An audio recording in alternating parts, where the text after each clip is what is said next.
Welcome to Movies, Films, and Flicks. I am Mark Hoffmeyer, and joining me is a man who has only watched one of the Purge movies, and he's not sure which one it is.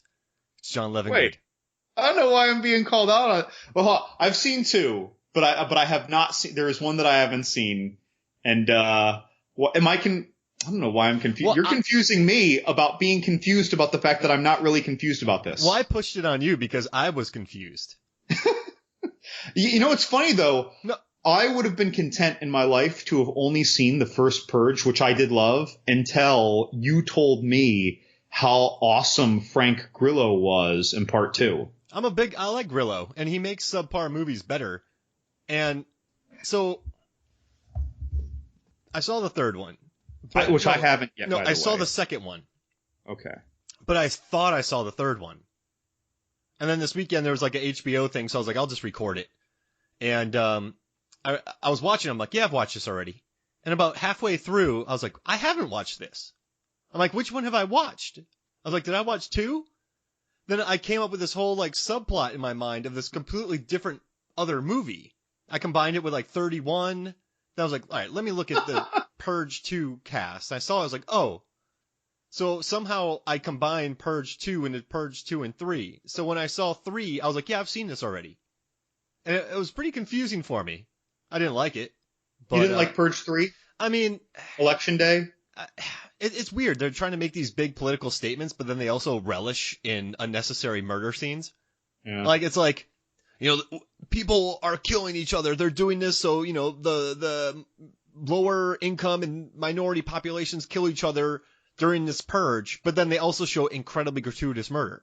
So you're like, wait, you're making a statement, but you're also stabbing a guy in the gut 40 times. So what are your feelings about the upcoming fourth movie, The First Purge? Stupid. It's like...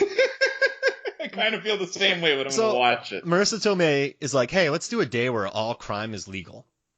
And then she's like, oh my gosh, what did I do? And it's Is she a sociologist in that or something? Yeah, like... the fact that you would go, let's make all crime legal, and then sit there and see what happens, go, what did I do? Like, no. Like, you know what you did. You made all crime legal. I feel I haven't seen it in probably a week, but I feel like in that trailer she even says like the country needs this. And then it like turns out that military forces are coming out. But what I don't like about these later Purge movies is these people have been through multiple purges. Like, these people have been purging for years. But some of them have the worst tactics in the planet. The worst tactics. Like, You mean the murderers? Why are they even out? Well, maybe it's their first purge. But they have all these buses, and they do seem prepared. I'll give you that. They seem prepared. And like, let's say you and I are like, hey, John, let's go purge, and let's only throw rocks at people. Like we're just gonna get boxing gloves. Yeah. That's what people do in this. Like, hey, let's get in those big sumo suits and like run around. Like, the sumo suits that that Bill Murray was in the second Charlie's Angels movie. Wait, was it Bill Murray or was it Bernie Mac? Or I'm sorry, it was the Bill Murray one in the first movie then. Man, I just corrected you on Charlie. Well, geez Louise. It's been a busy week. But I mean, the tactics are terrible. And then there's a bunch of Russians dressed up as Americans, and I liked that. Was that in the third one then? Yeah, I like the idea of it. These people wanted to kill this upcoming senator who's going to become president, and then Frank Grillo has to protect her. Then they meet up with McKelty Williamson, and some other guy. And there's a cool like medic lady driving around. Like, it has a plot, and I would say the 53% is good. But I just didn't like how they're trying to have their cake and then murder it too. It's just, I don't know. It just felt very, hey, violence is terrible. Let's show you gratuitous violence. Yeah, I mean, I gotta admit, the second movie for me, as awesome as Frank Grillo was, I like I'll use the word elegance, but I'm sure a lot of people are screaming at their headphones right now hearing me say that, of Purge 1. I loved Purge 1. Loved it. Purge 2, I loved Frank Grillo. I really just kind of liked the movie, though. Like a pretty milquetoast liked, like, I will watch it again. Just the trailer from part 3, I see Grillo's in it, and I'm just like, how'd you go from some, like, you know, I guess he was a cop protecting people on Purge night to a bodyguard for a presidential candidate? I don't know. You know what? I didn't really pay attention to the beginning of it because, like, I've seen it already. I gotta see that. I gotta see that before we do Purge 4. Have you ever done that, though, John? Have you ever been convinced yourself that you've seen a movie? And, like, if you were like, Mark, so what happens in Purge 3? I'm like, yeah, so there's this president lady, and she goes to this place, and I feel like I could have broken it down for you. This usually just happens to me with, like, obscure early 80s horror, and it's happened to me a couple times, but it's pretty unusual. If anything, I will often convince myself that I haven't seen something, and then it turns out that I have seen it. Yeah. Exactly. That's a lot more common for me, because, you know, these old movies that you saw, like, once and you forgot about, like, but yeah, like, for me, it's weird movies, like Tobe Hooper's, The Fun House, and movies like, God, some of these weird horror movies, and like, The Keep, that had Gabriel Byrne in it from 1983, where he plays a Nazi. Like, I was certain I had not seen this movie, and I started watching the movie, and like halfway through, I'm like, I have seen this movie. So it was the opposite of me. I was convinced I watched it, then I realized I didn't. But I think that your case that you're talking about, I think that's the rare case, to think you've seen it and then have not really seen it. Is that because of the similarity? It's the same thing. Premise? It shows the same looking people driving around, murdering, then Frank Grillo running around. Just in a suit. Yeah, same thing. Just in a suit. And there's a senator now. Jeez, oh yeah. Listener questions? Listener questions indeed, Mark. Listener questions indeed. First question comes from Zane from Pittsburgh, Pennsylvania. He's reflecting on episode 125 when we did creature features. He's saying, could the Relic's bathroom attack be the shitter equivalent of Psycho's shower scene? I mean, absolutely. Because if you think about it, in Psycho Bates, well, there's the peephole. The Relic is not spying on the security guard smoking weed, but he walks into the bathroom, sneaks up, and kills her. In this one, the guy walks into the bathroom. I found out he goes in the stall closest to the urinals. So the monster opens up the door. A rhinoceros opens up a door, sneaks in. A rhinoceros on its tippy toes, because this guy does not have headphones on. A rhinoceros on his tippy toes walks up, crouches down, and grabs the dude's foot, and then grabs him out from underneath. So, I mean, that's kind of the same thing. It is the creature feature equivalent of Psycho. So, I felt like both scenes were kind of unnecessarily drawn out, but created an enjoyable energy. And so they suited their films well, even if it didn't suit the practicality of executing someone. Yeah, it's just, I think that Psycho is one of the classic scenes of all time, but the Relic won't go down like that. I mean, that security guard, a rhinoceros snuck into a bathroom, John.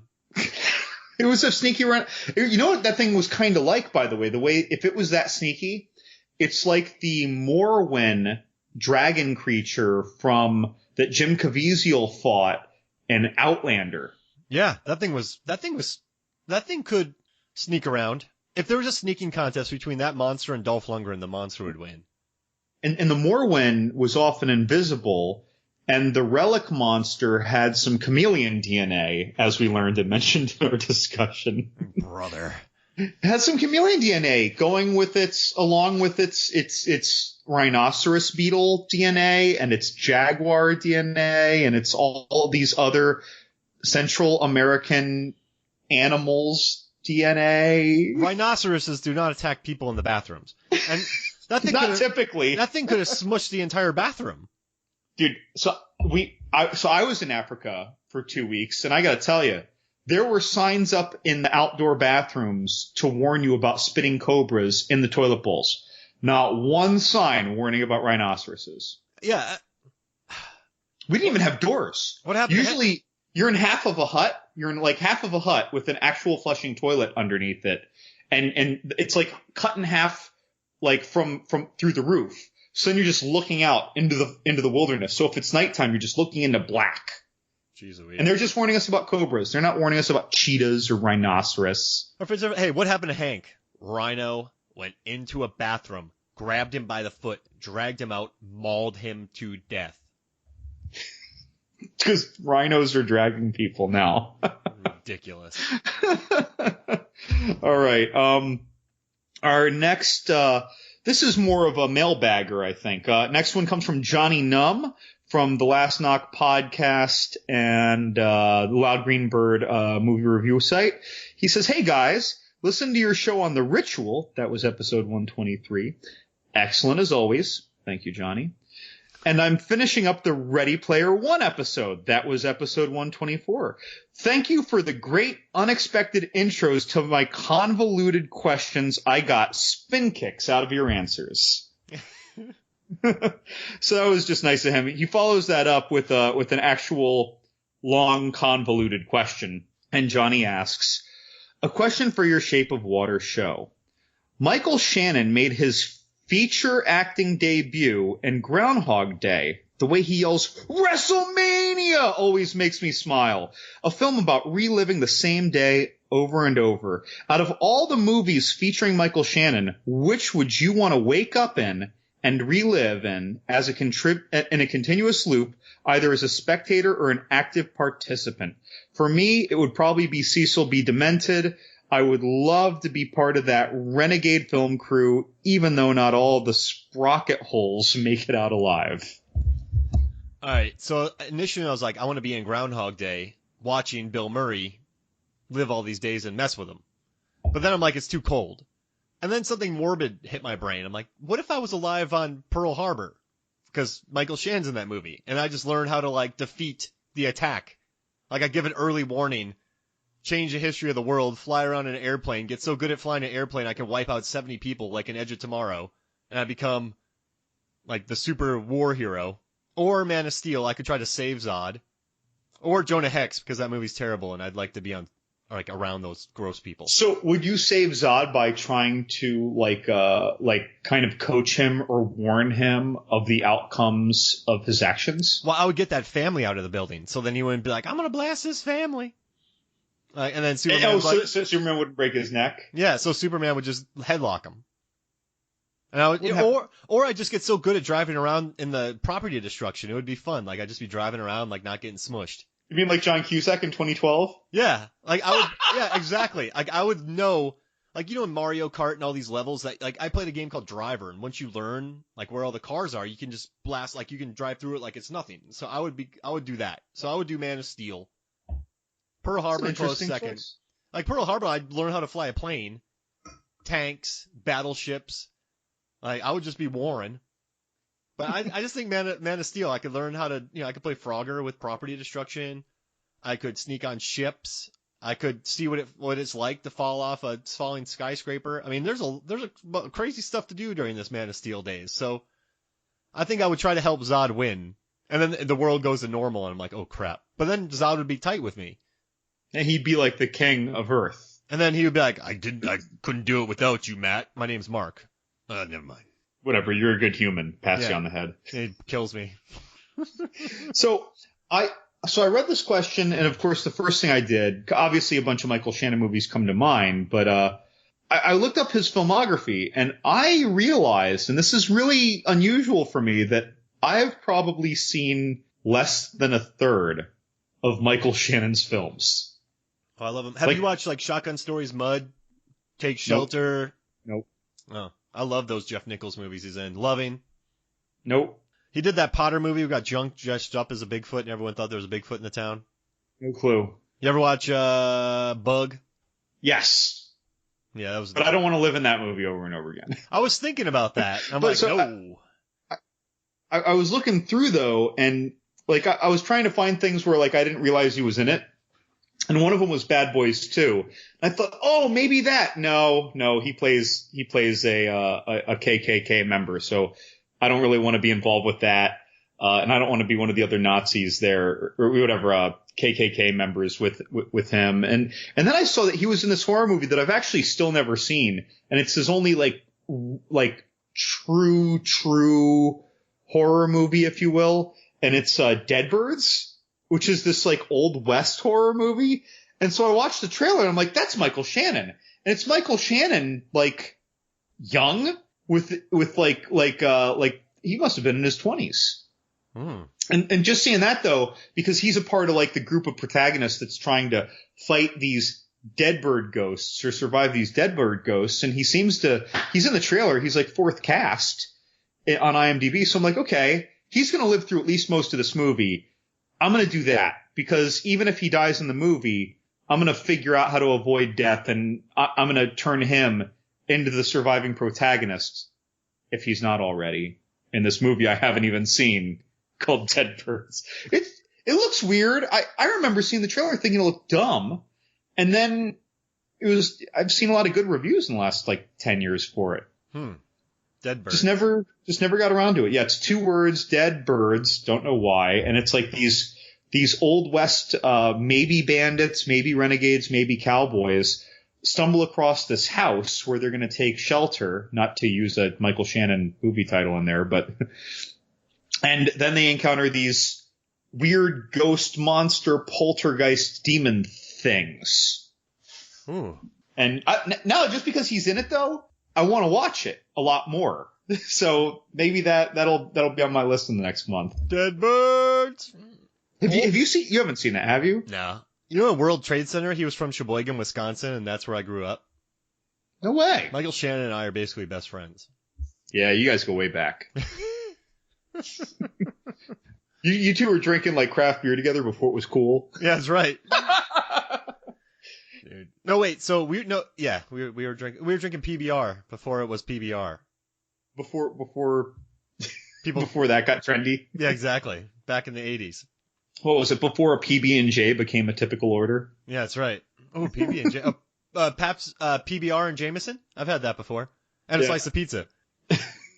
I'll take that for $8. PBJ and P. Dude, so good. PBJ and pie. So PBJ. I would eat all of it. I'm down. I want the pie. Let's drink a 12-pack of PBR one time during a podcast, see what happens. Boom. And just so everyone knows, we record this at night. We're not like day drinking. We have jobs. We work. So what are we picking? I'm going with Man of Steel. For me, it's just got to be Dead Birds. Dead Birds and Man of Steel. Yeah. That would be fun to be in Groundhog Day and just mess with Bill Murray. Probably. I mean, because Bill Murray, what if Michael Shannon's guy, I think his name was Fred in the credits, who yells WrestleMania, what if he knew that Bill Murray was repeating the day and he's the only one who knew, but he never revealed that he knew, but he would, like, change the timing of when he yelled things to try and distract, confuse, or fool Bill Murray somehow? Like knock on his door at a different time in the morning, be on the other side of the street, mess with Ned. Yeah. Oh, man, you'd drive him crazy. Anytime he gets close with Andy McDowell, I'd run and start like a fist fight. He could turn into like a villain. Oh yeah. I'd have Bill Murray hunting me. Because Bill Murray turns into like this demigod of his repetitious day. But if Michael Shannon knows that Bill Murray's repeating and Bill Murray doesn't know that Michael Shannon knows, again, he can have all this power too, but be the spy. Ooh. Be the behind the curtain powerful Oz. Oh man, that'd be fun. I want to mess with Bill Murray. This will be a neat movie now. Do I want to defeat Superman or mess with Bill Murray? It's tempting. I'd defeat Superman because that's a heck of a task. I do like Bill Murray. He's a good man. He's a Superman. All right, John. We're doing it. The topic for the week. We're finally doing it. I feel like I've been talking to you about this movie forever. Yeah, and I didn't see it in theaters, so... The Shape of Water. It won the Oscar in 2018, but the 2017 movie that won Best Picture this year, The Shape of Water. Won a bunch of Oscars, didn't it? Yeah, Best Director, Best Plot Holes. Best Plot Holes, Best Terrible Pie.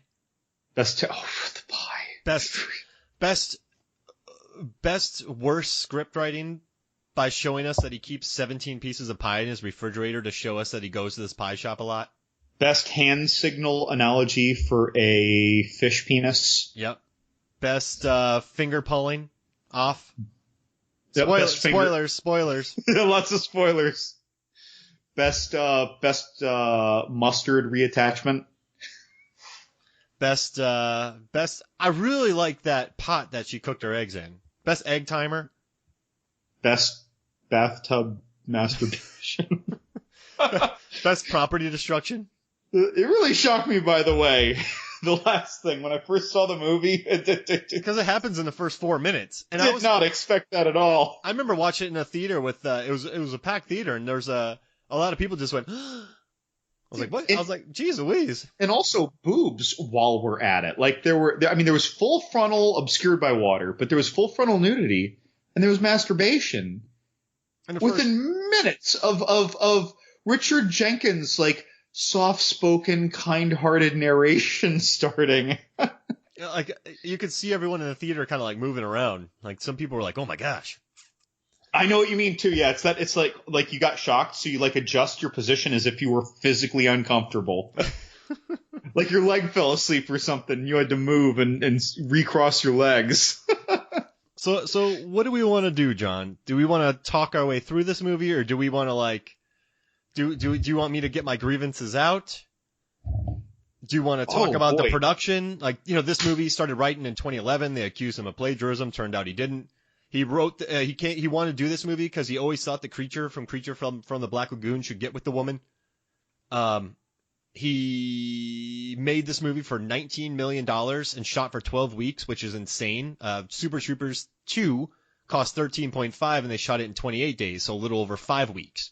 So the production was incredibly stressed. It took about 4 hours every day for Doug Jones to get into his makeup.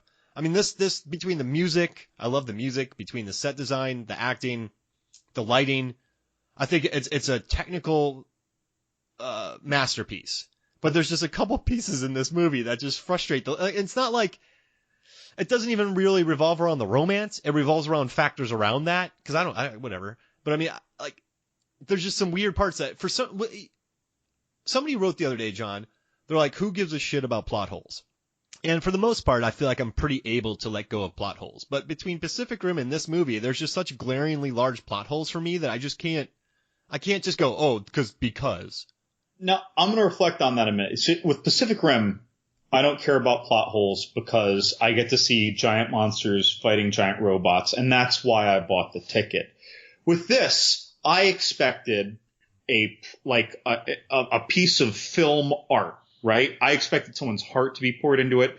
So in that, a plot hole is less acceptable. When you have Richard Jenkins opening and closing a film with this like very heartfelt narration, right? You expect filminess instead of awesome big budget flickiness of Pacific Rim. So that's where I fall on that. So I can forgive Pacific Rim. I love that nonsensical movie. I don't care about the plot holes that much. This okay. Like I feel it more in this. Yeah. I guess. All right. So we'll get into the movie, but I just want to get this one thing out real quick, just so I can talk to you about it.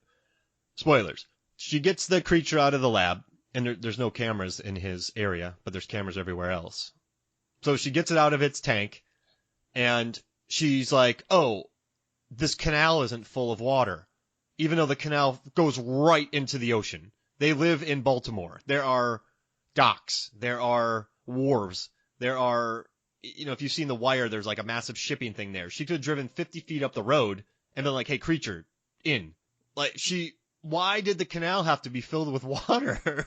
Why? Just drive 10 feet up the road. I'm more impressed with her ability to predict cumulative rainfall over the course of a month. Wasn't it a month? Yeah, and salinity doesn't really matter because he has to go through the ocean to South America. So, I mean, he's going to be living in deep salt areas. So it's not like the rain messes with the water, which gets the salinity down. She literally, I feel like she kidnapped this thing, and then it developed the Stockholm Syndrome for her. And then it almost dies. The monster almost dies. And because of this, a cat gets eaten. People die because she just wants to hang out with this fish dude for 30 days. So in the creature's defense, let's just say that everything you said was accurate. Oh, it's not the creature's fault. Right. So like this creature is kind of like Coco the gorilla. The creature is taught some communication skills. And so the person who teaches it the communication skills and who brings it food, regardless of the demonstration of the capacity to communicate and emote, that's its only human contact in a present world where it's besieged by humans who otherwise, for its knowledge, only want to hurt it. So whether it's Stockholm Syndrome classically or Stockholm Syndrome by default, because she's the only one being nice to it by its perception, like, it makes sense that it will favor her because she is his lifeline. So there is no maliciousness in this kidnapping. So there's no, like, ransoming. So there's no, like, she did capture it. She basically kept it hostage in a bathtub for no reason. But she wasn't, because of the script. There's no stock. It's not, she didn't beat up the thing. She treated it great. She gave it eggs. They let it totally off the hook for eating the head off a cat, which I'm telling you right now, I have a house with two beautiful cats. If a sea beast, my neighbor's sea beast, eats one of my cats, I'm shooting it. You think I don't know what you are. I don't know why you're in my home. And I wouldn't certainly most just be like, oh, he's a monster. I'd be like, listen, Elisa, you stole a creature from a lab who is basically a monster and it ate my cat. We're not cool anymore. I'd be so mad. Yeah, he took that surprisingly well, but he did leave a rather tortured life, and she was his only friend. But so were the cats. She wasn't around all the time. Those cats were his constant companions as well. He's in his house all day painting, and he has 2 cats with him. Dude, she fed him like he feeds her cat. He feeds his cats. Yeah. Well, I'm just saying, like, he relies on her. Yeah. Like the cats rely on him. Like, they really did a good job, I thought. I mean, don't get me wrong. I think you should still be furious about the cats. But I think that if anyone in this world is going to be forgiven, it's going to be her. And I think that he's just like, all right. But she never said sorry. I guess I have to forgive your boyfriend. But she never was like, hey, I am so sorry this creature I stole ate your cat. She never apologizes. Maybe the editor cut that scene. And, there's a scene where when they're taking the creature out, that Russian scientist kills a guard. He murders that guard. He kills an MP who's doing his job. So to free a creature, they have to murder a man who might have a family and is just doing his job and has no part of any of this conspiracy. He might not have even understood that a creature was in there. So an innocent man was killed so the creature could escape. A lot of people were killed. And then a cat gets eaten. A lot of people were killed. So I'm assuming that anyone who has listened to this point without turning it off because you realized I haven't seen this movie and I really shouldn't be listening right now. So we're talking about The Shape of Water. It's a 1960s era film. We have a lonely mute cleaning lady at some top secret research facility discovering and forming a relationship with our amphibious creature from what was described, by the way, in such words as the river muck of South America. So did he dig it out? Like, the Amazon River does get pretty mucky.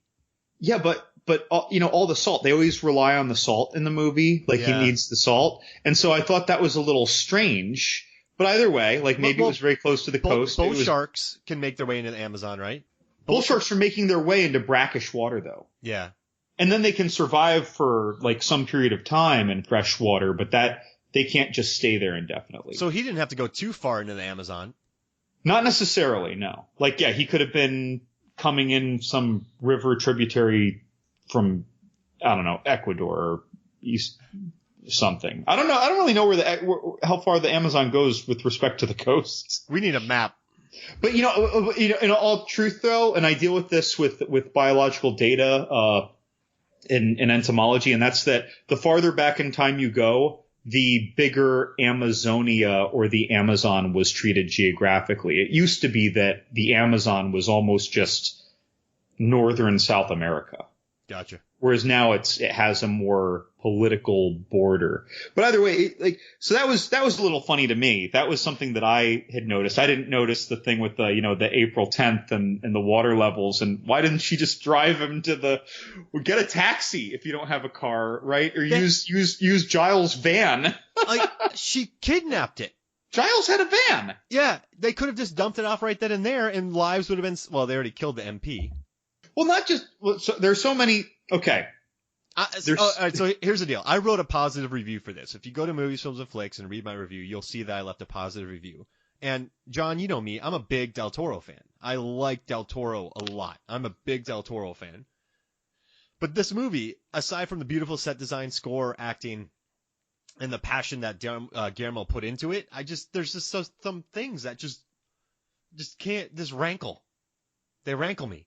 Rankle. And I wish we had a prequel involving the Fishman and Michael Shannon on a boat yelling at each other. Where Michael Shannon taunts him with his reattached fingers. Yeah, the journey from wherever, from the Amazon to Baltimore. I just want to see them yelling at each other on a boat. Is it a comedy like Planes, Trains, and Automobiles? Yeah, those aren't pillows. So, on the plus side of this, between Elisa. Yeah, so the characters' names are, we have Sally Hawkins, who plays Elisa. And interestingly enough, John, she was also in a movie with a fish lover? No, a bear from South America who moves to London. But that bear fills up a bathtub and causes a lot of property destruction in her home after they adopt it. Also, she dives into the water in Paddington 2 to help out the bear. So she's had a great couple of years of dealing with South American creatures that flood her home.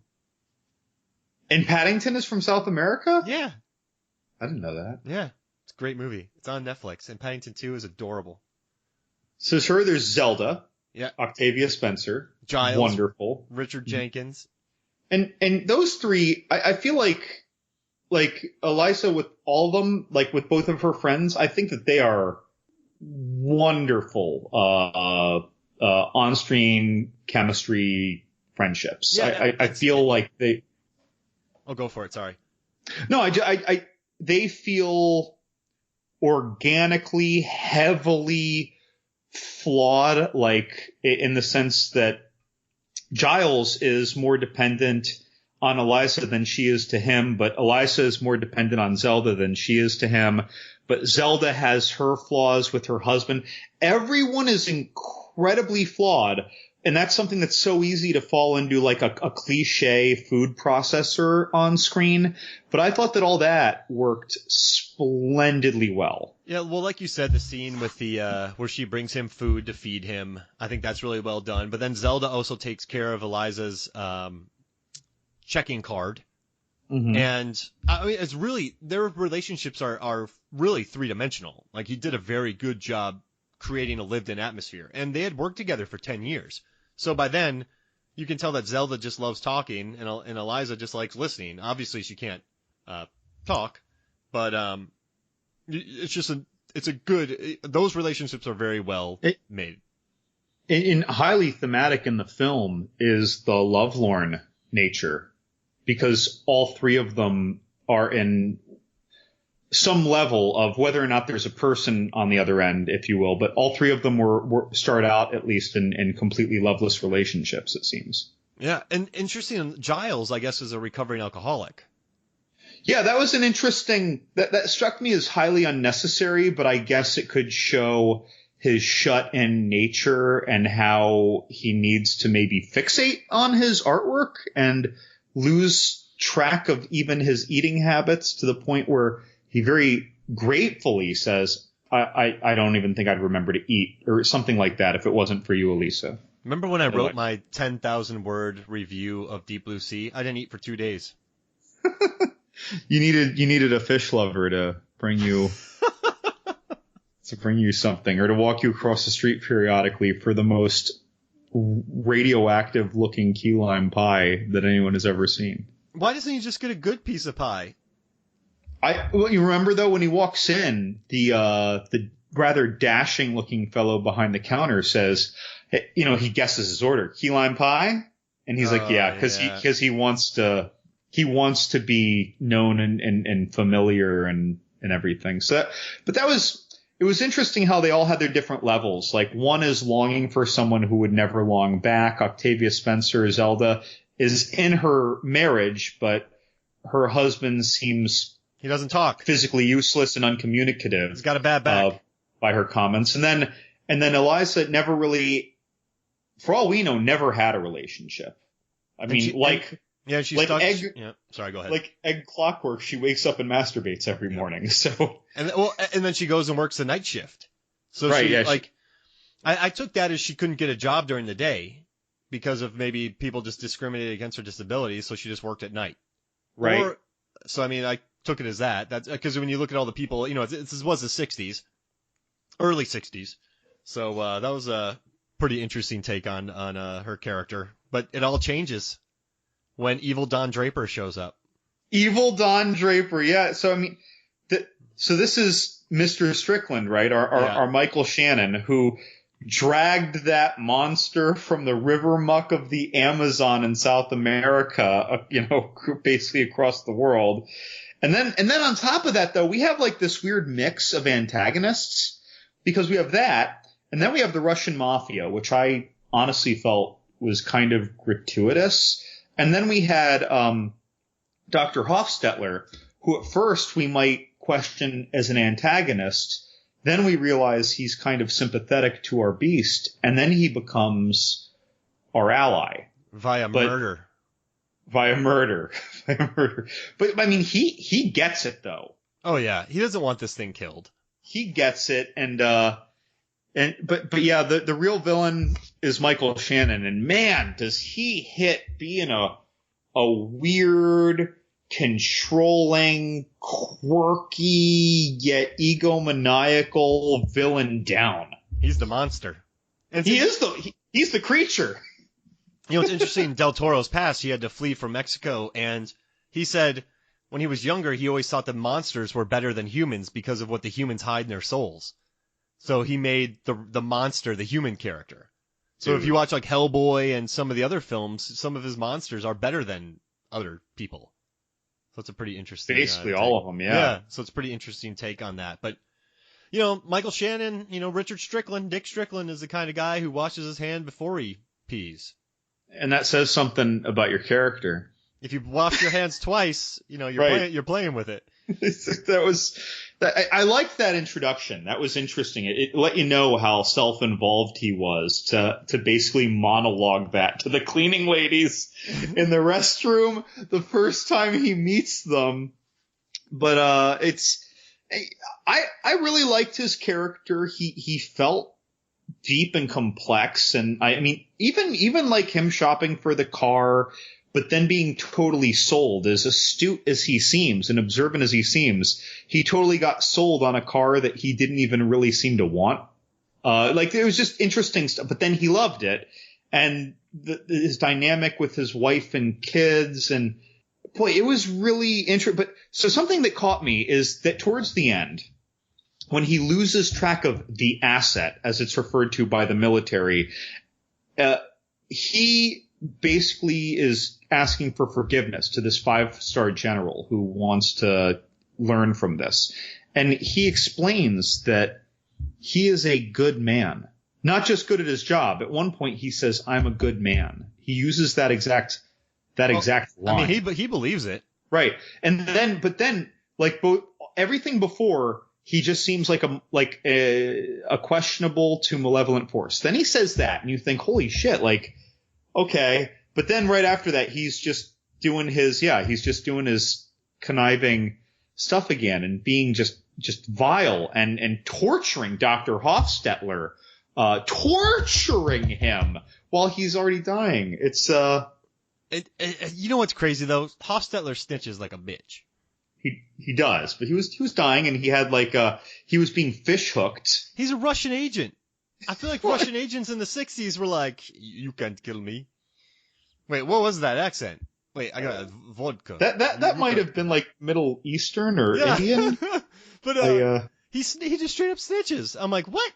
That's another thing that kind of shook me. This crazy murderous Russian guy just snitches. Yeah, well, then again, though, I maintain that his Russian mafia boss seemed totally unnecessary, and maybe that's why.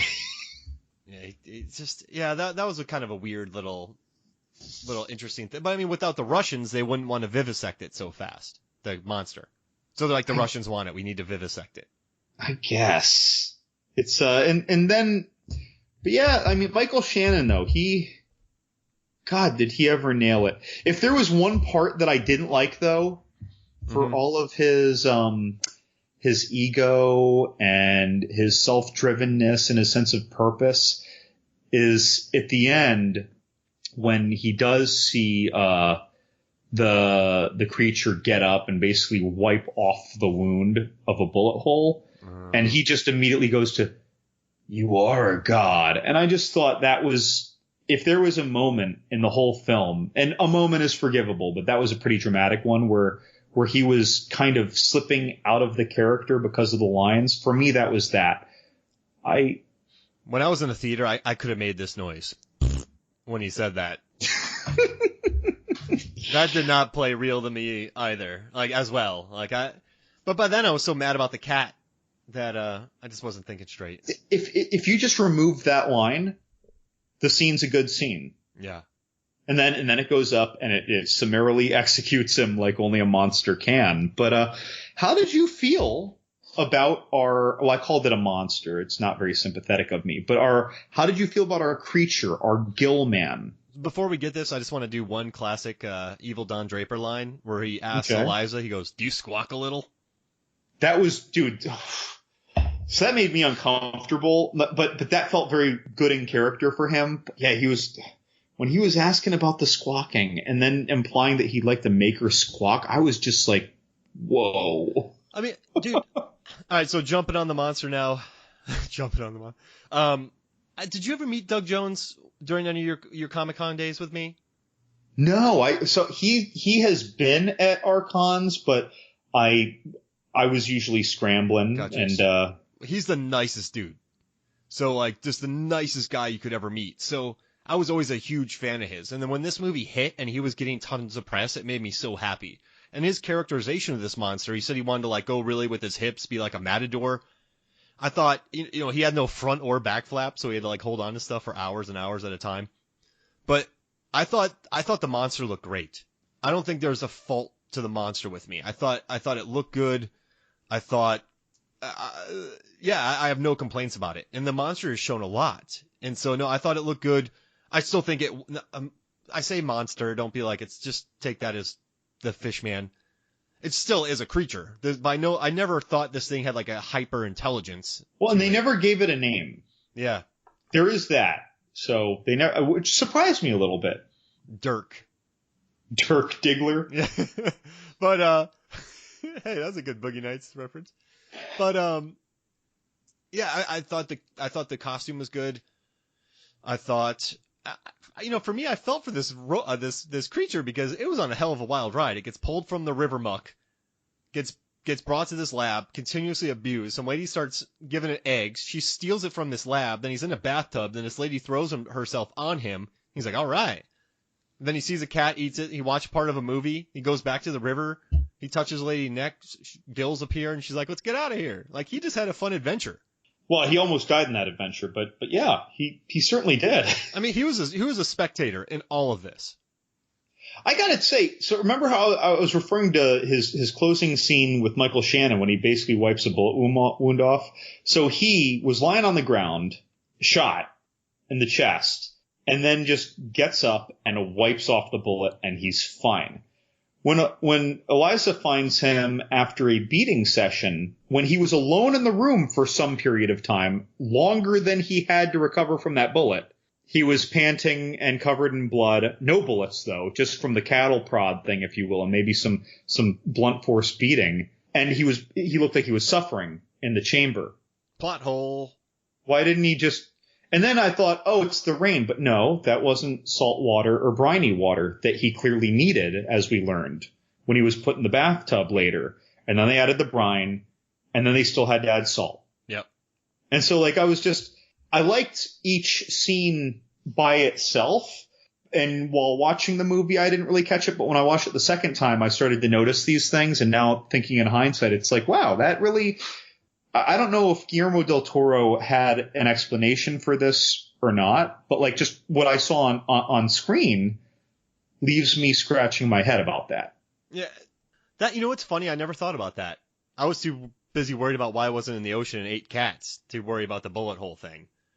But, you just ate cats because he was hungry, I think. But she's given him an egg has like 60 or 70 calories. I mean, even if she gives him 20 eggs a day, it's 70 calories an egg. That's only 1,400 calories. He is big and he is sinewy. Yeah. He needs more than that for a resting state. He was probably wasting away and starving to death. Mark, and I'm sorry to say this. This isn't because I don't like the cat, but he needed to eat that cat to live. Yeah, and you know what's funny? Eliza never apologized.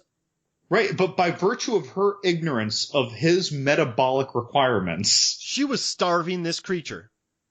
Like it may as well have been Michael Vick rattling a pit bull cage.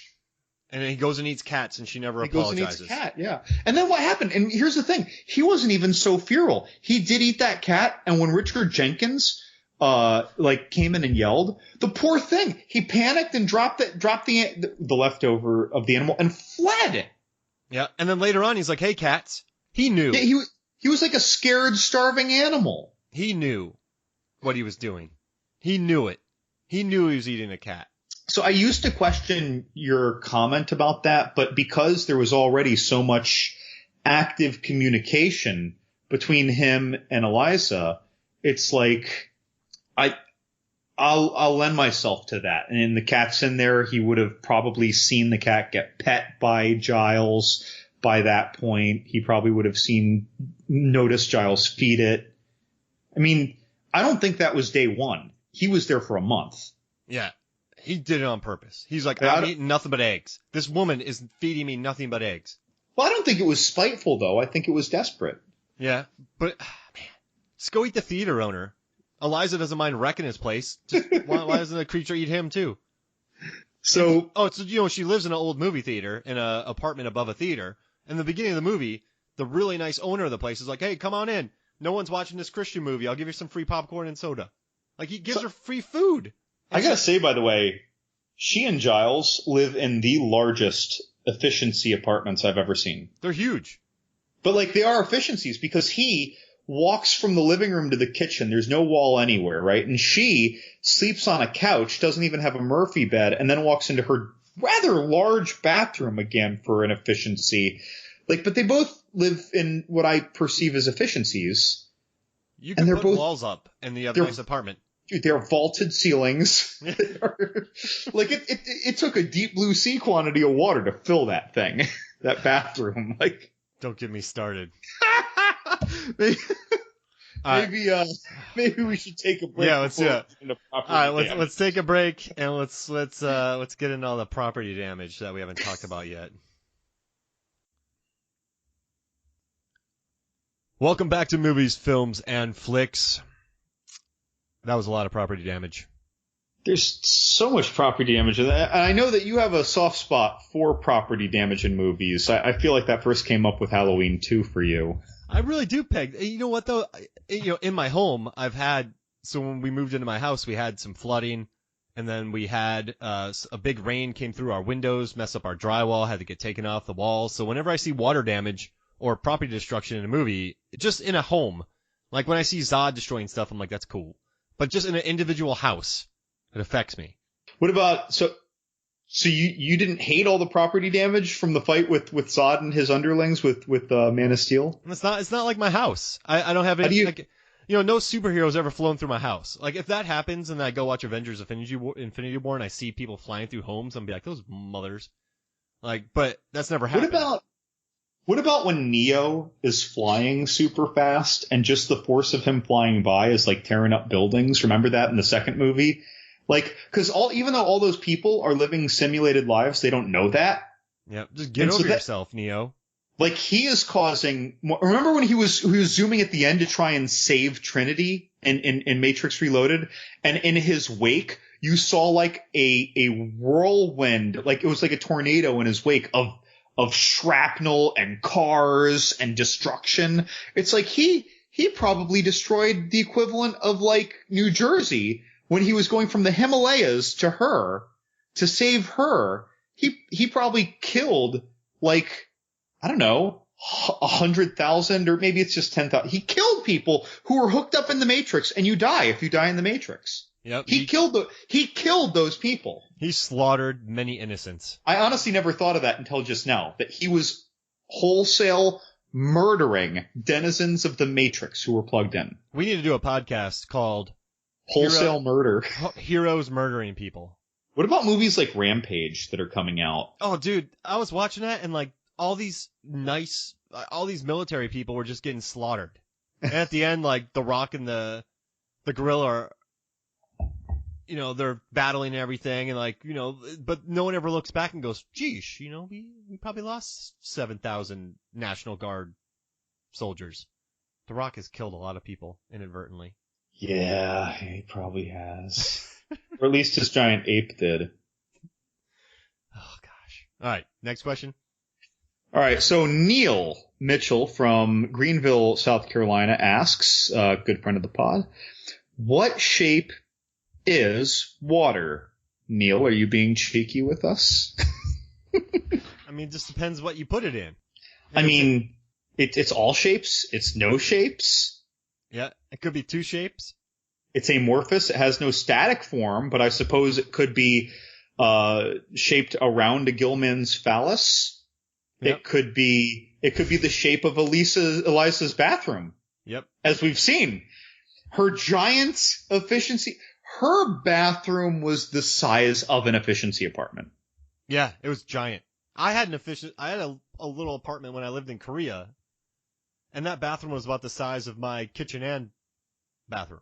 So have you ever heard the comment from people that when they watch like a sitcom, everyone's living room seems huge, but really Friends. It's usually it's a visual artifact, right? It's because you're viewing as if you were on the wall of their living room. Yeah, no, that makes sense. So like their room isn't necessarily that big because they never walk past towards the TV screen and off the screen because there's a wall there. Al Bundy looked like he had a giant living room. All these people, but really it's because that wall has just been knocked down and you're looking through it, right? But in Elisa's case, and I thought about this, I'm like, does her bathroom just look big because of this wall artifact, right? But when she took the towels before she dropped trow and got naked with her gill man in her bathroom at the expense of that poor financially suffering movie theater owner. He lost business.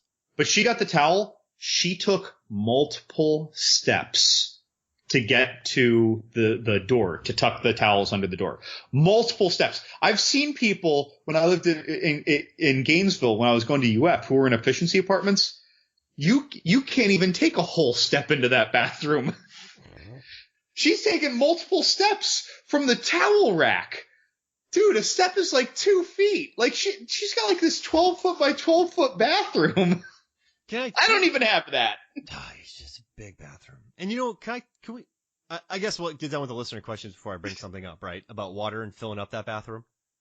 Should we wait till? I think you should take it now. It goes with the listener question. Fills up that. So when you watch this movie, she's an orphan that was found by a water with 3 scars on her neck, which rendered her deaf.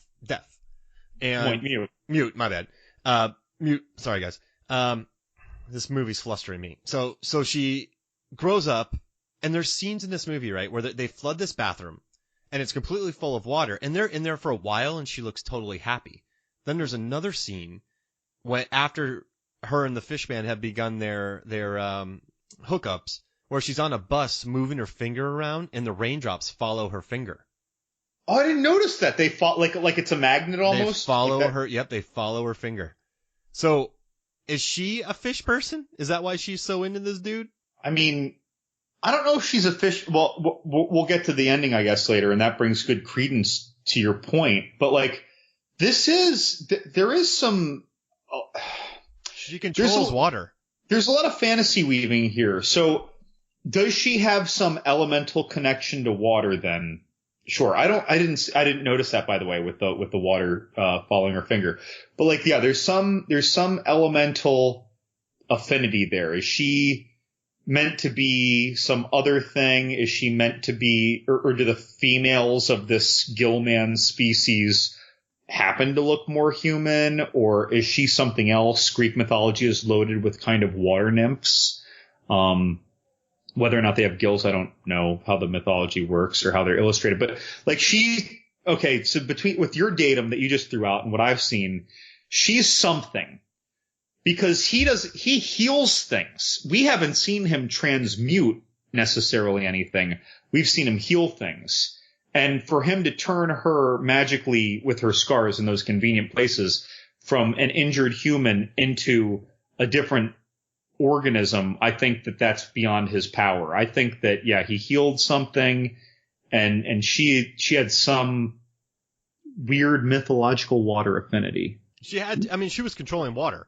She was controlling water. Somehow she wasn't drowning when she was making out with him underwater in her bathroom. How long did that take to fill? They must have been making out for hours. Yeah, like that was, you know what though? Early dating, and she's never really had a serious relationship. I think back to like heavy petting. Yeah, that could have been like a 9th grade relationship. And that thing has never been with a human. It maybe never had mouth kissing before. So, all right. That took a while. And if that took hours, that means that the water was over her head that was a high ceiling. Yep. That was like a 10-foot ceiling. Easy. So that water was above her head for 1 or 2 hours. Yep. And that means that much water got into the stupid, movie theater.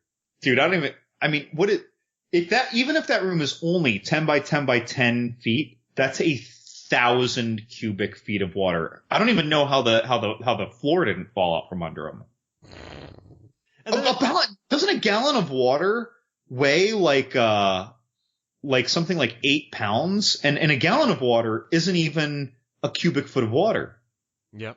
Like that's a lot of water. Would the floors have to be replaced since they were wooden floors, or no? I think the floors would have to be replaced because they wouldn't be there anymore, Mark. I think there would be a hole. I think I don't even think it's about water damage anymore. That tub would go flying. The tub would have gone with it. Yep. Like this would have been devastating. I guess it leads to like the magical realism of the whole thing, but it's real how much property damage she caused. And then later on, her and Giles are laughing about it. That's not cool. Her and Giles they're both pretty out there though. Yeah, but like she gets a cat killed, she gets an MP killed, she floods a place, and then the whole time she's just kind of like, hey, fish, man. This is clearly our most readily discussed part of the movie. Because I thought about that. But then again, I mean, that's like a trailer moment. That's a alternative movie still. When they were advertising the film, they showed that. Like that was a popular image. Is this worth one of my data posts, or would people just hate me? I don't know, but you've been good with your approaches so far. Because I attack them. I never do in a hate way. I always just go as a curious. Like I'm never I hate this scene, so I'm going to figure out. I'm like, no, this scene confused me, so I wanted to know how it works. I think I should contact my engineer friend, Buddy, who listens to some of our episodes. I've known him since high school, and I want to ask him how much weight a rickety efficiency above a movie theater floor could handle. Yes, and ask him. And I just want to say, like, you know that scene, and would that floor hold up? Like, if it didn't leak, if it was just magically seal-proof, but it's just as strong as a wooden floor, would that hold up, or would that just collapse? I have a feeling it would collapse. I could have some fun with this. I mean, I'll bet if we gave him specs and just said let's just pretend the room is 10 by 10 by 10 feet, I think that he can just come up with this stuff.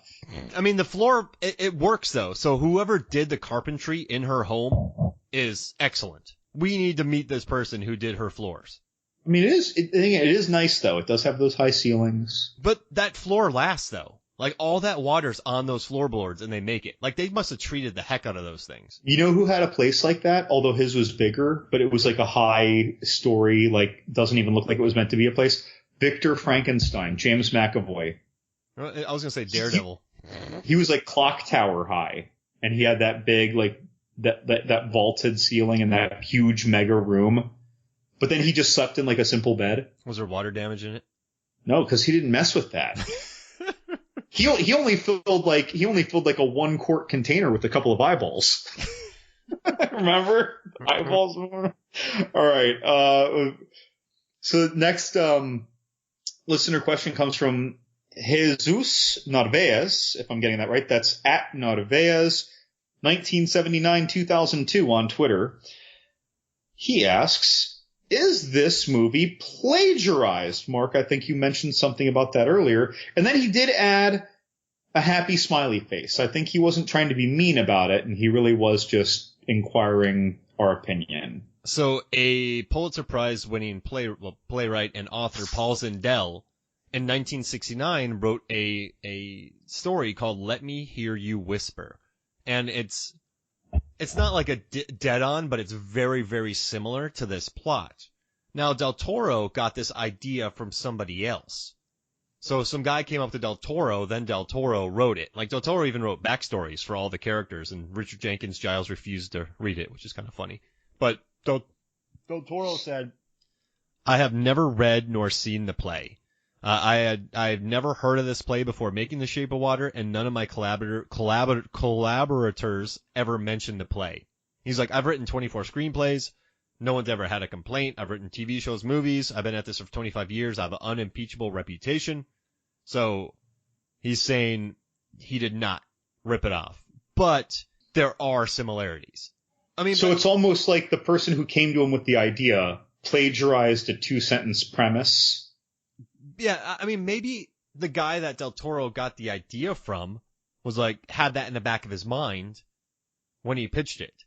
But everyone was like, oh, the timing is so squirrely because, he did it during the Oscar time. But, I mean, nothing's happened. There haven't been lawsuits. So I guess either something's been settled out of court or I don't know. But they're similar.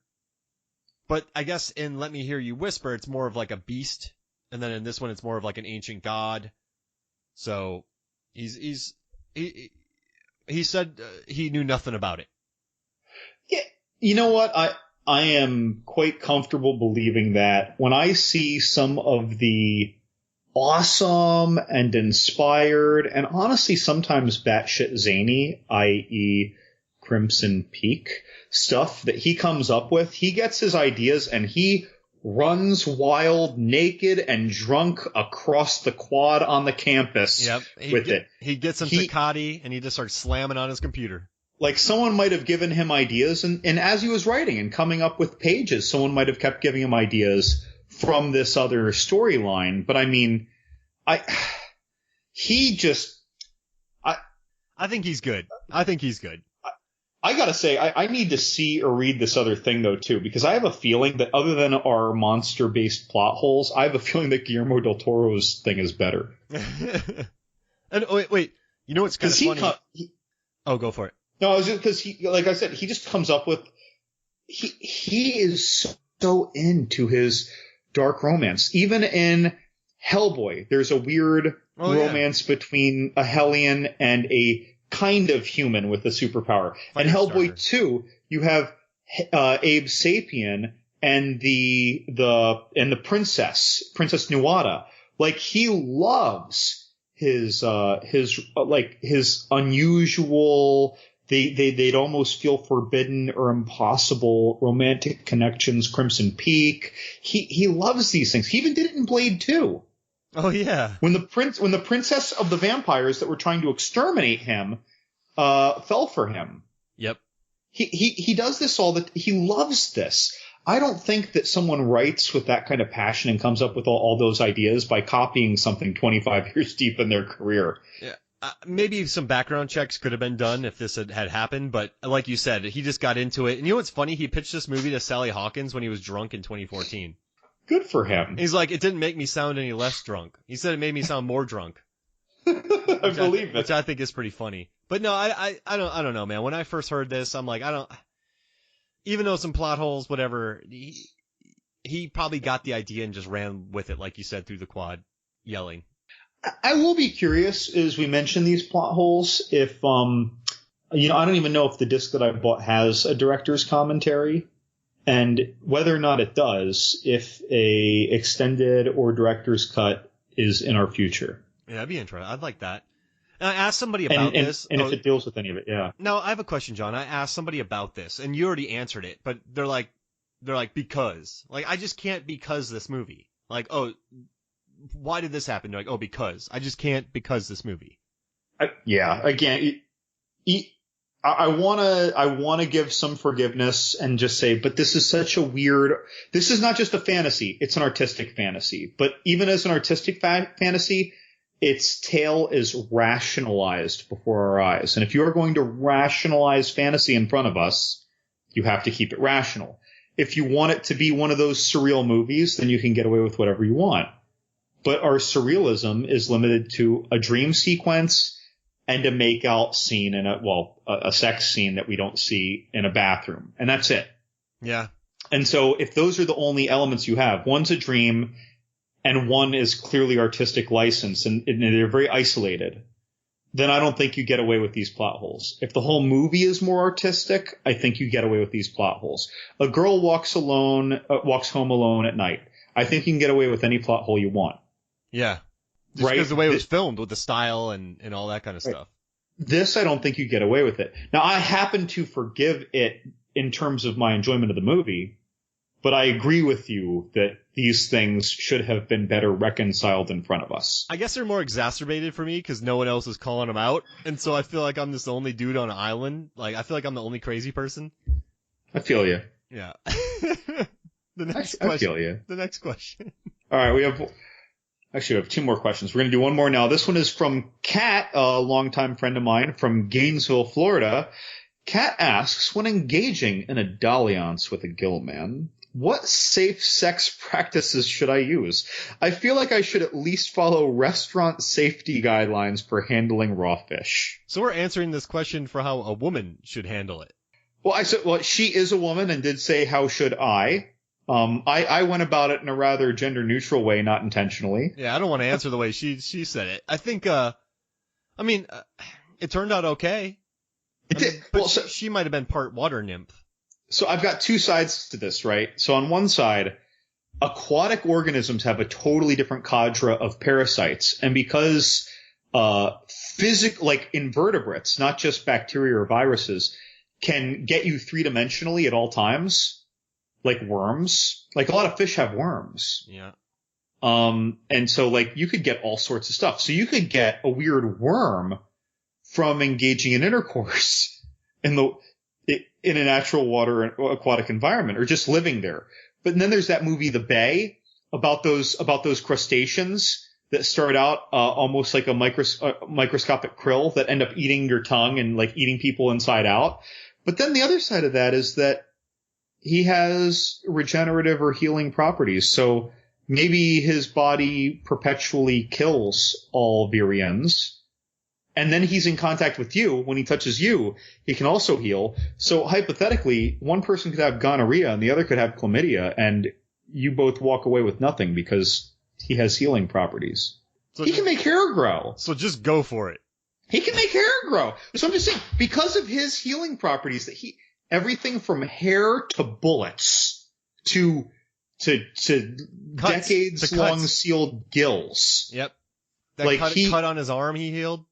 If he can solve all that, I feel like he can solve a UTI. There's your answer. That's right. Take that, Kat. I hope that you now feel safe engaging in a dalliance with a gill man, but I happen to know Kat is married, so there will be no gill man affairs. Just make sure it has regenerative properties. That's right. As long as it's a gill man with godlike powers. Not the creature from the Black Lagoon. Not that one. Okay. He's just really strong. Yeah. He took a lot of gunshots too. So, speaking of which, by the way, this is something I brought up. And how do you feel about any artistic versus story-based parallels with Abe Sapien from Hellboy and or the creature from the Black Lagoon, and plot-wise, The Revenge of the Creature, which was the sequel to The Creature from the Black Lagoon. I mean, Del Toro straight up admitted that he always wanted to make a creature film, like Creature from the Black Lagoon. So his openness reminded me like a Stranger Things type borrowing, where he just said, I wanted to do this. I found a good idea and I made it, because I've always loved the creature and I wanted the creature to get with a woman. So I think since he's been so open about it, I just rolled with that. I never felt like it was being copied.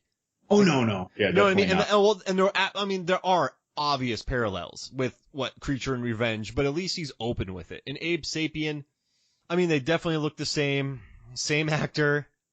I mean, Abe is definitely more intelligent, but there are parallels again. I just think Del Toro was fully aware that he had Doug Jones in another fish suit, and the plot is straight up. Well, and they did everything with the eggs and the classical music. Those were also Abe Sapien things. You're right. But again, it's like, so I find myself wondering, I'm not being one of those people with a fan theory article, but it's like, was Del Toro doing that because he liked those concepts and was simply using those concepts again? Or was he trying to suggest something? Was he trying to... What are the eggs? What could the eggs mean? You mean in like Hellboy, for example? Or like, Abe eats eggs. Eliza eats eggs.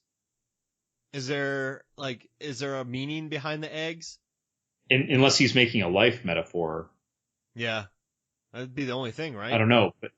But I'm just going more with the fact that Abe Sapien loved eggs, and he was fed eggs by his friends, and Alyssa is feeding our Gillman eggs, and they both like classical music. It's playing, even though they shouldn't be able to hear it in the water through the glass. Yeah, I didn't know how that worked. Well, it was the same with Abe Sapien, unless he has like a little microphone in his little he probably did his suit thing. But I found myself wondering, because Guillermo del Toro, I've noticed, really likes reusing concepts, and a lot of times that bothers me, but with him it doesn't.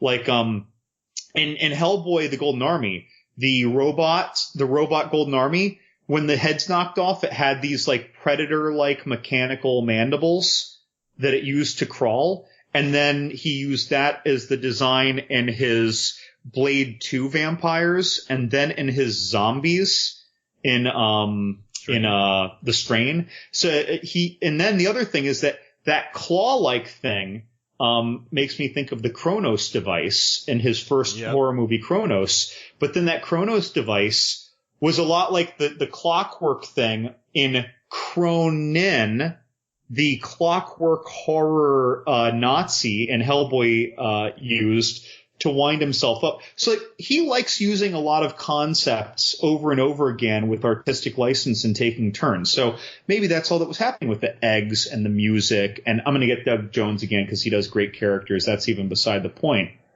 But then I thought particularly interesting, though, is that I think it was almost 10 years ago, it was outspoken that he wanted to do The Creature from the Black Lagoon. And what he did here was really a contemporized plot of Revenge of the Creature, not Creature from the Black Lagoon. Because Revenge of the Creature starts with, we've already captured the creature. Mm-hmm. The creature is in captivity. Some people sympathize with it and some people are hateful to it. The creature escapes. Yep. And so it's funny to me that, like, and some people might not know that came out a year after Creature from the Black Lagoon. Yeah, they were like, make another one. And everyone's like, oh, this is just like Creature from the Black Lagoon. And I'm just like, no, it's not. This is just like Revenge of the Creature, which is still awesome and following that same notion.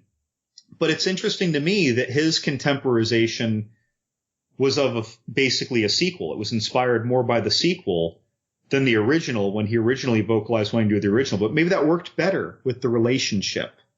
Or maybe the budget would have been too overblown if it was in the Amazon. Yeah, he couldn't have afforded that. He actually wanted to shoot this in black and white, but that was too expensive because of the time it took to light everything. So he had to go. When watching this movie again, it feels a lot more sweeping than it is. There's not that many locations, which is pretty interesting to me. We've got two efficiency apartments. We have the main corridor. We have Strickland's office. We have a hallway. When I said the main corridor, what I really meant was the hallway.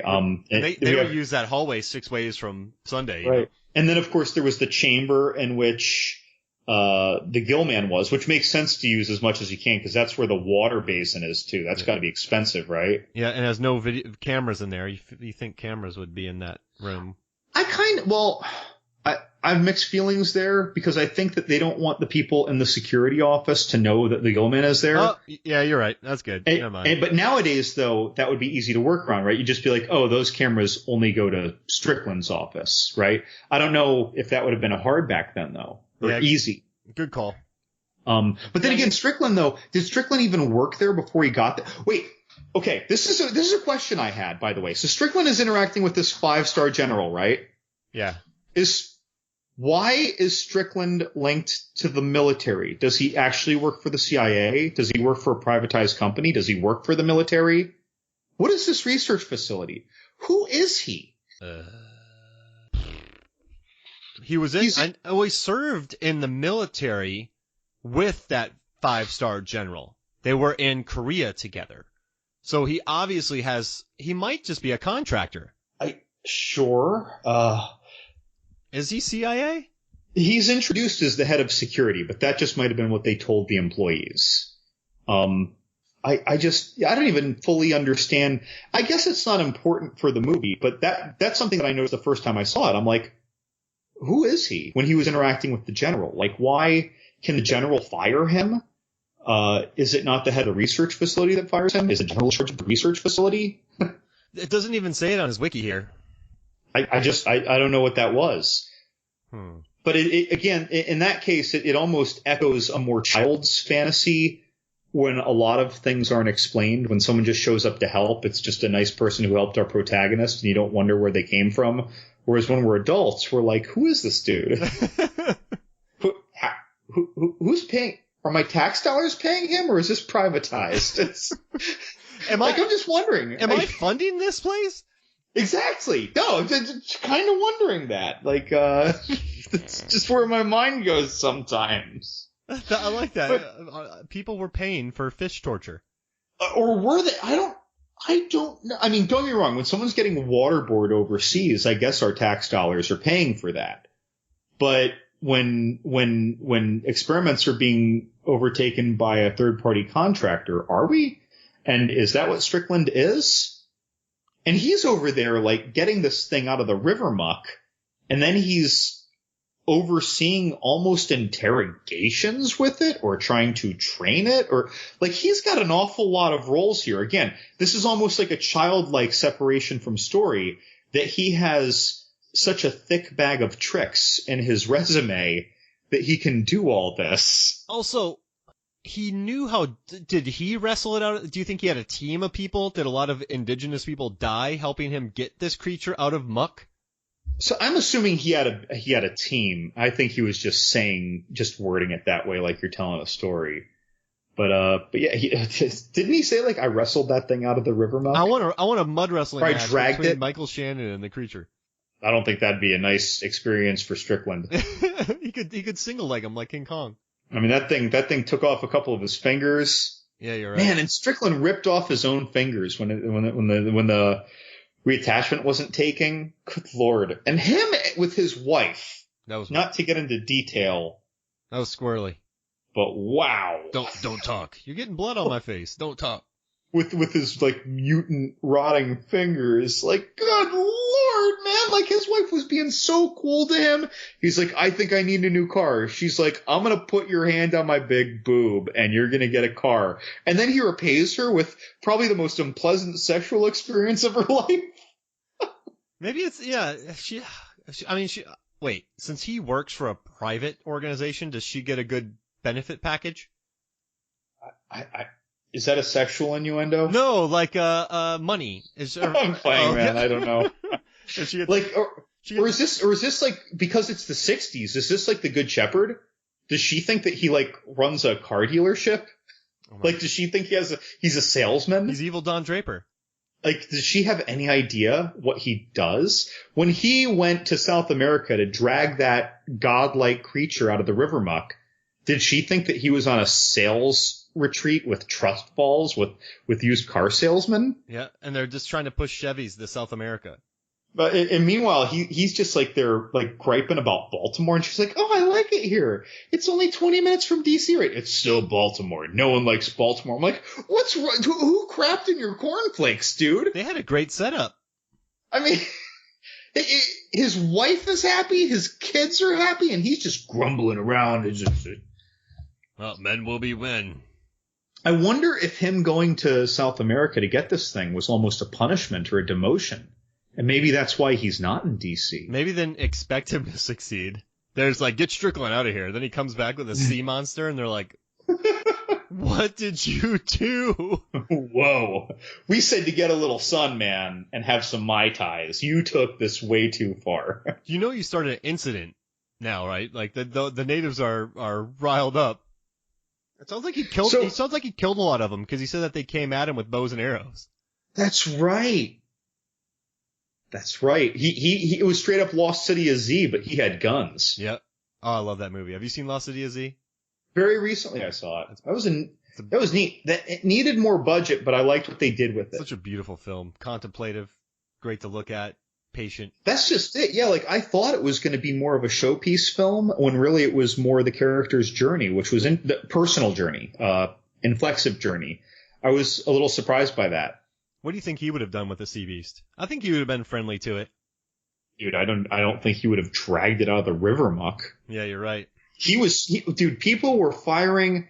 They fired 100 arrows at his men before he said, "Guys, let's go out in the open and start singing." Like, he is not dragging anything out of the river muck, except for a pot to prove that civilization exists and it is intelligent in the Amazon. He was like such a humanitarian. Yeah. And can I ask you a question about river muck? The creature didn't chill in muck. No, I think that was just Michael Shannon being a jerk. The other thing, though, is that if you pulled him out of the Amazon River, if indeed it was the Amazon River, when you get to the edge of the river, the riverbed, you're right. It gets muddy and mucky, and so sometimes he might be reflecting more on that. Whereas really, when you're at the bottom of it, it's just like nice little rocks and some understory aquatic plant growth that probably looks beautiful. Piranhas. But when you're dragging them out, and dragging, might I add, kicking up like the silt. Yep. I think that again, it's his just besmirched view. Anytime you wrestle with a sea beast in water, there's going to be some muck flying around. You know what I mean? No. Deep thoughts? No. No, but you're right. You nailed it. So I guess that is you nailed the camera and the muck mystery for me, and I really appreciate that. Yeah. So thank you for that. I got to contribute something. You're normally all over all the meta film things. I got to get a couple little flakes in there.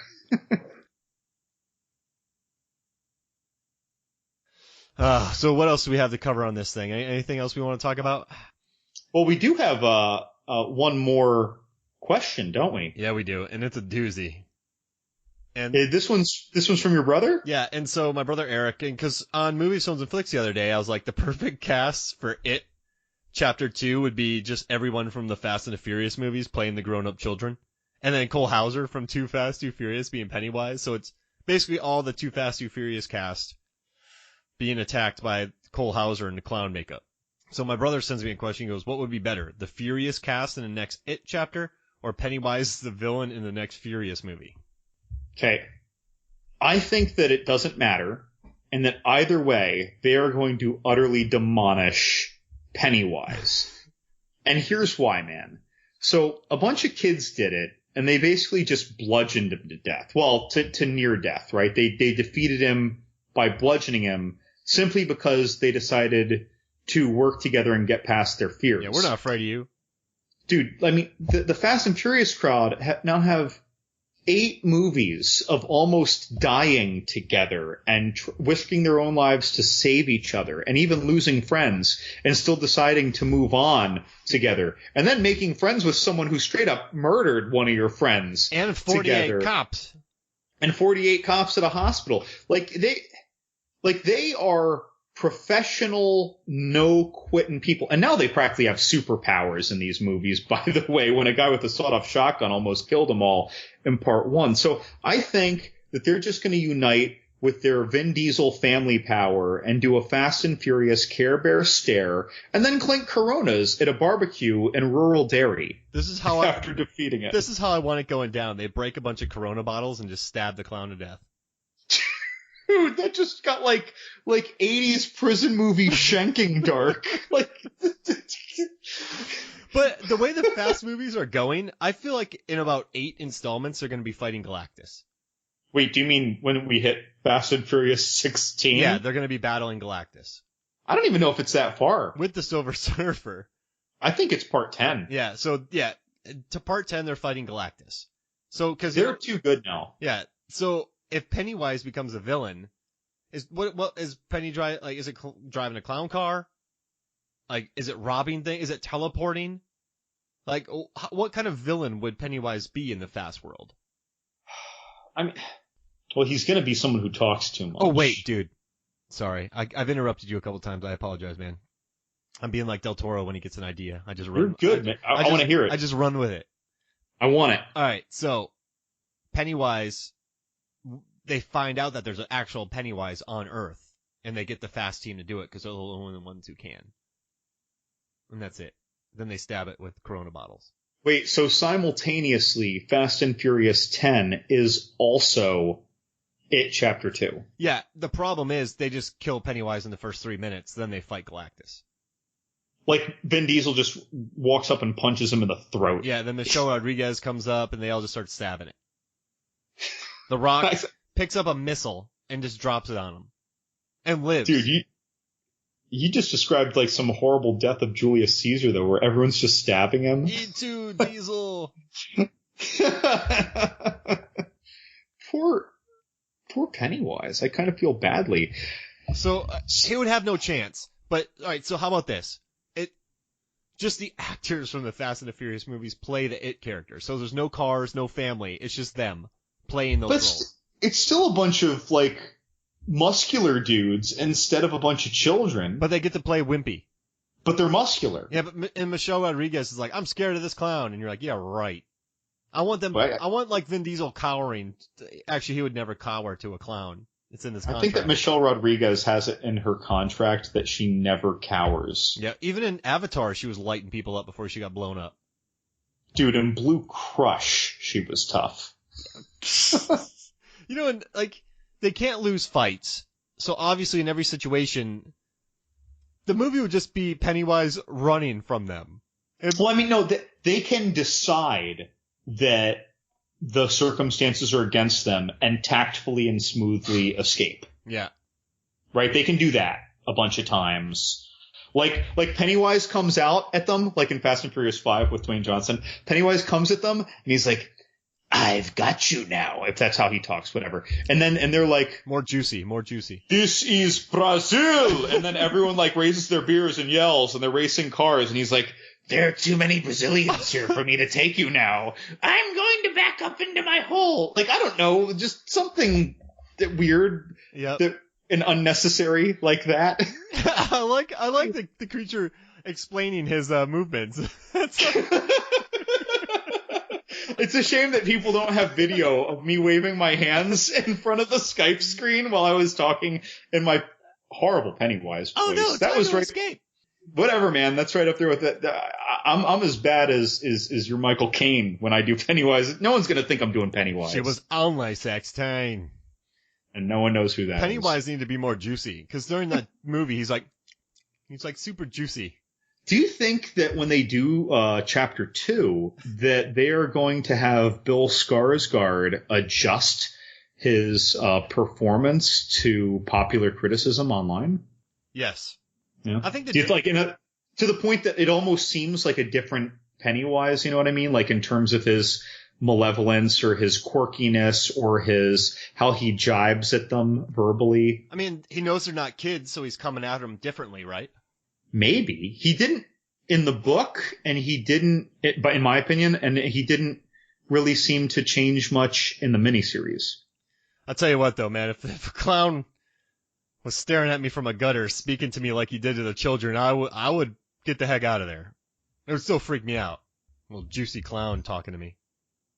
A juicy clown. Why is he juicy? Because remember, his lips are always all wet and he's always smacking. He's just gross. If you ate food with him, it'd be disgusting. Maybe he just uses apricot lip balm all the time. I'm just gonna go steal some lip balm. Oh wait, the fast crew's here. Back into my. I love that, dude. That's like Cobra Commander. Didn't Cobra Commander in the TV show kind of like? I don't even know how he got to his lip balm. Like he'd have to lift up that one piece like chrome visor. Yep. You need lip balm. It's balm that he could see through. Do you think it gets balmy in there, like when it's humid for him?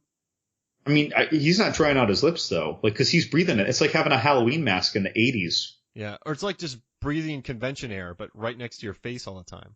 You're just sweating in your own breathy humidity. Gosh. No wonder they can't shoot straight. It's all fogged up in their visors. That's right. That's why they never hit those Joes. They never get a wound. I feel like they just bump their knee. Those lasers, and the lasers have never caused property damage. No, they only destroy tanks. So Shape of Water though. Yeah. So Shape of Water, among many other Oscars, as we mentioned, even though we didn't itemize them, but it won Best Picture. That's kind of, that's way up there. That's kind of like top 3 Oscars. You're either the best lead, you got the best picture, you're the best director. I feel like those are the acmes, right? So what are your feelings about this getting Best Picture? No. Dunkirk. I know, which I didn't see. See, for me, Dunkirk was a massive, massive setup, massive build, massive. Like you needed it's just a big cinematic. It's a movie. It's a blockbuster. It's a summer movie that's also very good. I would have picked Get Out over this because of its being so original. I would have picked Lady Bird over this. I would have picked 3 Billboards. I like Shape of Water. 3 Billboards. That's the first one where I really want to jump on board. Yeah. I like Shape of Water. I wrote a positive review, but this movie, people aren't going to remember it. Like this movie, it's good. But I don't know why it won Best Picture. I don't know why it did that. I don't know why Lady Bird didn't win. Get Out. Like I would have, if I had a thing in front of me, Get Out or Shape of Water, I'd have voted Get Out.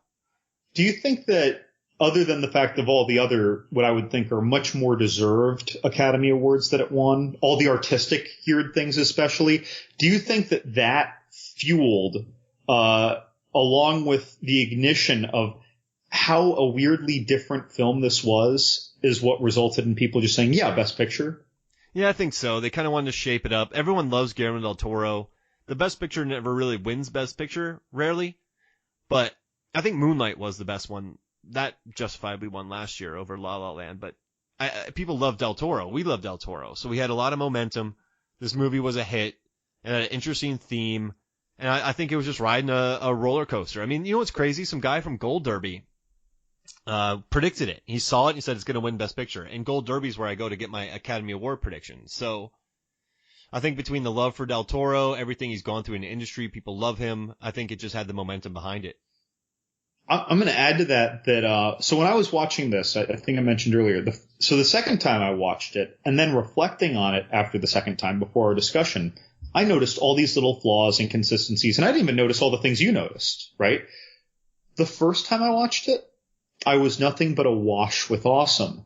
But I think that I was a little too enchanted and bedazzled by all the use of the aqua blue and greens and all the color palettes of every single scene and wardrobe and this, that, and the other until she started falling in love. And then her clothes were almost always red while everything else was aqua green blue, and the music and the effects and the nice characters. I think that I just didn't notice at all any of the flaws. And then the second time I watched it, I was just like, why the hell is this Russian mafia here? Like, for example, just one example. What the hell's up with the Russian mafia? Who the hell does Strickland even work for? Who is this? And I love the character, but I'm just like, who even is this guy? And like, as you said, everything from April 10th to why the hell didn't they get in Giles' van? Like all these things, I was totally on blinders for, and I think I'm normally a pretty critical, snarky movie viewer, right? And I'm just watching this. I was just taken away like I was watching Legend. I was in fantasy land. Again, the fantasy elements just kind of enchanted me. So with that in mind, which is what Pan's Labyrinth did, but that was more true artistic delivery of fantasy. How would you compare something like this to that? Oh, Pan's Labyrinth is decades better. Light years better. Well, it's at least one decade better. Yeah, I mean, not decades. It's just much better. Much better, much more thoughtful, inventive, new, not totally recycled, violent, crazy piece of art. I think Pan's Labyrinth is a piece of art. And with 2 roles by Doug Jones. And Doug Jones, I think, had 3 roles in Hellboy 2. Pan's Labyrinth is much better than, and I think a lot of people realize that. I think a lot of people are like, well, you know what? Like, all this work for Del Toro, let's award him. I mean, he has a great story. You know, people love him in the industry. He's been making his grip on fantasy elements is amazing. I'm sorry, I just cut you off. That was fine. I mean, I've been doing it too, so it's all good. The first time I watched Shape of Water, though, the only things I really noticed were the property damage and the cat death. I liked it. Like, I didn't, you read my thoughts on it, my review. I wrote positive stuff, but then I just, like you said, I started sitting on it. And, I don't know, man. Do I pick potholes a lot? Normally I'm pretty able to get over things. I think that you are very property damage centric. Yeah. I think that if there's someone who's listened to every single episode of our podcast, I will guess that there are 20 podcasts where you got serious about property damage. I'm serious. But that's a biggie for you. Like, you tend to notice that a lot. Now I notice it because I'm thinking of you. And the cats, I mean, I can see you focusing on the cat a lot. Just all this stuff, like, it just didn't, I wanted to be like, I wanted magical realism. I love that kind of stuff. But then there's just some moments in here that just felt very not well written and just shoved down my throat. And I also didn't like that. I thought there was, I don't know. It just, this movie, it definitely hits you over the head with things. I feel like, so the water, the filling the bathroom making love scene, well, we don't see the making love.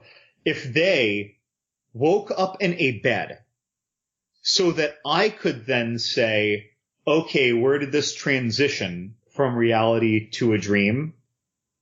That would have solved that entirely. But then, of course, they showed the water coming down in the movie theater below. But, like, what if only they showed them waking up in a bed, that could have almost been a part of a dream, like a part of Eliza's fantasy. They spent hours in that bathroom. Well, but again, that could have been part of a fantasy, but they didn't wake up in a bed. Instead, someone came and opened the door and water poured out in like a flood. And so someone literally complained and got Giles to do that. And so they made it, and I'd almost say they made it too real. If they just showed them hovering in the middle of that floating, of the bathroom and then showed them waking up dry in a bed, it leaves that okay. But they wanted that to look like a real scene and be in reality. And I think that's where the problem came up. Or if the bathroom collapsed and the creature held her in her arms, then she got injured, then it healed her. Did they fall to the floor? Yeah, no, they fell all the way through to the movie theater. They fell like 40 feet. Yeah, and then the creature healed her. What do you think? He would have been so broken. I would have been like, I like it. Something. But yeah, it went in an unrationalized, fantastic moment in a movie that is otherwise rationalized fantasy, and it didn't fit. Yeah. And I'm down with magical realism. Like, I'm cool. It just didn't work for me. And that's magical unrealism was that. And that sounds weird. I hope people don't think that this one moment, and I've explained other moments, and I thought the relationships were lived in. I thought the acting was great, set design, all that kind of jazz. And I mean, to make it for $19 million was insane. And Del Toro said it almost killed him. So, yeah, I mean, I applaud the movie. I just can't get over some things. I think it's pretty magical. I think most people's first views are going to be very enchanting. And because most people don't watch a movie twice in a week like we do, I think that they're not going to catch all the nuance that we kind of festively criticize. I like it though, because no one else was doing it. So I'm like, well, I gotta do it. So Good. An honest, a brutally honest yet positive review of The Shape of Water. That's right. Plugs? Well, mostly our listeners, people giving us our questions. I think Zane from Pittsburgh, thanks a lot. Zane's a filmmaker. He's got a film called 1031 that I think is doing festivals right now. We have Johnny Numb. Frequent questioner and frequent corrector of mispronunciations of movies, films, and flicks on the Last Knock podcast. And he also writes for Loud Green Bird. You can find his reviews there. Neil from South Carolina, he's starting a restaurant. I got to find out about his restaurant that he's starting up with a friend of his so that I can throw him some kind plugs. Neil went to like Cicerone school so they can give beer and food pairings. How cool is that? We like our beer here. Jesus Narvaez from Twitter. Gosh, that's a first-time questioner, by the way. I did not know Jesus. Got to find out more about him. Eric, your brother, another great. Wasn't he just spending like 2 months in the Middle East? Yeah, he was out there for 6. God, keeping us safe. And Kat, in Gainesville, Florida, thanks a lot for your question. She's studying epidemiology of mosquitoes and virus transfer. These people are keeping us safe. To my heart, she's connected a little bit to entomology. Other people who support us, there's author John F. Leonard. You can find his stuff on Amazon. He's all over Twitter. And Leo Craven, another very kind sharer of our material on Twitter. But, if you share our stuff, just please know that I notice. We notice. Sometimes we like to start a conversation with you. We appreciate all you guys. Mark, what's going on next week? Do you have any other plugs? How can they find us? Moviesfilmsandflicks.com. Movies, films, and flicks, FLIX.com. Head to iTunes, give us a rate, review, or subscribe. We would love it if you gave us a subscribed or rate or review.